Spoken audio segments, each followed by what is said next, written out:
Ito ang aming ulam ngayong halaan. May isdang dalagang bukit, piprito, may papaya, tinolang halaan ang ulam namin.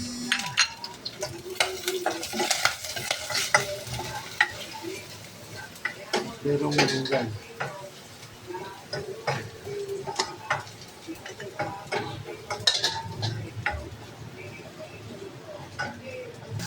Dinisya na po ang aming ulam. Halaan. Tinolang halaan. Tinola style yun. Papaya muna. Sa bagay, madali maluto yun. Pagpulo ng tubig, tsaka yung halaan.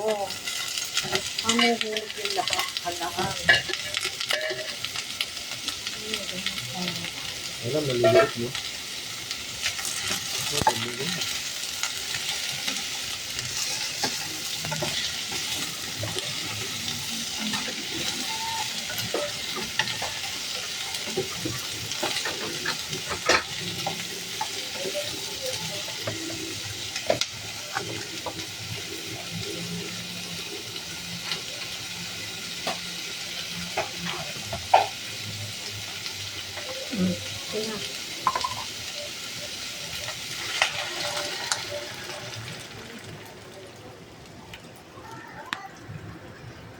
Kaya kulong tubig ang pasasabaw.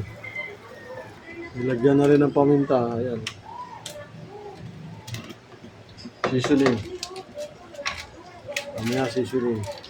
Lambot na yung papaya. Lagyan na yung halaan. Timplado na ba yan? Ano pa? Tama na ba yung sabaw niya?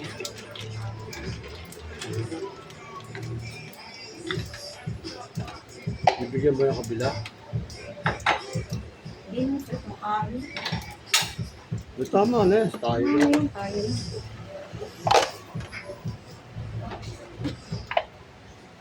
Tama na. Isang kutsara lang. Tama na. Ano pala niya? Ha? Nandun. Dahil pala no?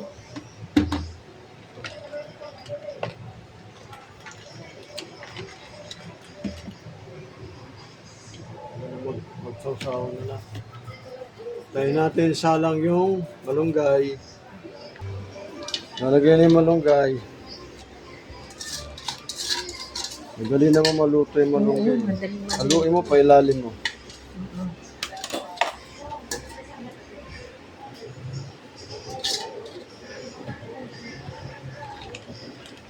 Ayan o. Walang takagad. Unit kasi. Wala nga.